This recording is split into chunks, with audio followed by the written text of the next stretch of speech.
আসসালামু আলাইকুম। তো সবাই কেমন আছেন? আশা করি সবাই ভালো আছেন। আলহামদুলিল্লাহ আমিও অনেক ভালো আছি। তো আজকে একটা নতুন রেসিপি নিয়ে চলে আসলাম। তো আজকে আমি বানাবো পোলাও, যেটি আমাদের ছোট বড় সবারই খেতে খুবই ভালো লাগে। আর এটা কোনো বাড়িতে অতিথি আসলেও আপ্যায়নের খুব ভালো একটা রেসিপি। আর এটি খেতেও অনেক মজাদার হয়। আর চলুন, এটা অনেক সহজ রেসিপি আর এটা খুব চটজলদিও বানানো যায়। তো চলুন দেখে নেওয়া যাক আমি ঠিক এটা কীভাবে বানাই। তো প্রথমে আমি 1 কেজি মতো পোলাওয়ের চাল নিয়ে নিয়েছি। তো এই চালটাকে এবার আমি ভালো করে জল দিয়ে ধুয়ে নেব।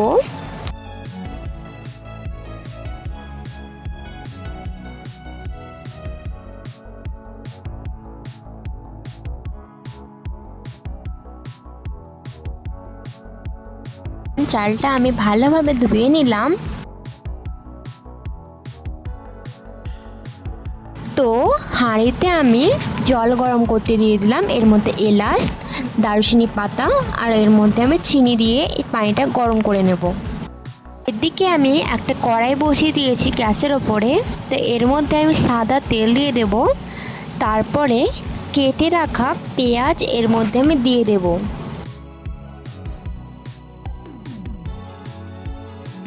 তো পেঁয়াজটা কিছু সময় মতো ভেজে নেব, যতক্ষণ না হালকা একটু লালচে ভাব আসছে।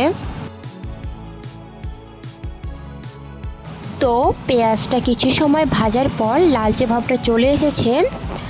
তো এদিকে আমি নারকেলকে মিক্সার মেশিনে গুঁড়ো করে রেখেছি। এই গুঁড়ো করা নারকেলটাকে আমি এই লাল লাল পেঁয়াজের মধ্যে ঢেলে দেব।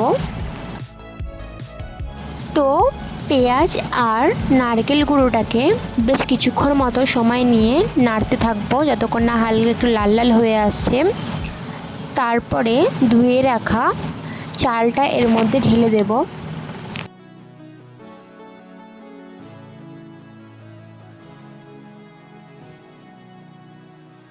তো চালটা আমি কিছু সময় ধরে ভালো করে নাড়াচাড়া করে নেব। তো এখানে এবার আমি গরম করতে দেওয়া ওই জলটা এবার এখানে আমি দিয়ে দেব। তো এখানে জলের পরিমাণ লাগবে যতটা আপনি চাল দেবেন তার ডবল। যদি আপনি 3 পাই চালে রান্না করেন পোলাও, তো সেখানে 6 পাই মতো জল লাগবে। নর্মাল জলও দিতে পারেন, আবার গরম করেও দিতে পারেন, সেটা আপনাদের ইচ্ছা।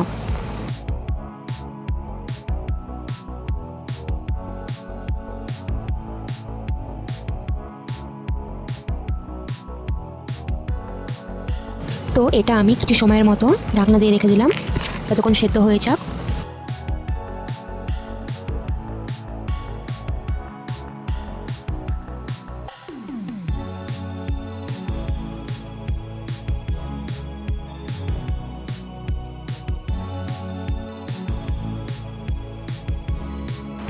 তো পোলাওটা বেশ হয়ে গেছে। তো এবার আমি গ্যাস থেকে নামিয়ে এর মধ্যে আমি ঘি দিয়ে ভালো করে এটা নেড়ে নেব।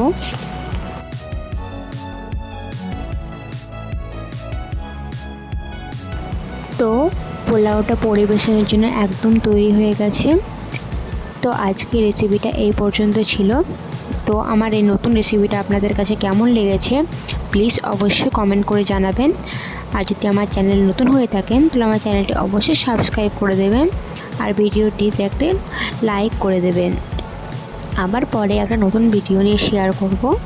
তো সবাই ভালো থাকবেন, সুস্থ থাকবেন। আল্লাহ হাফিজ।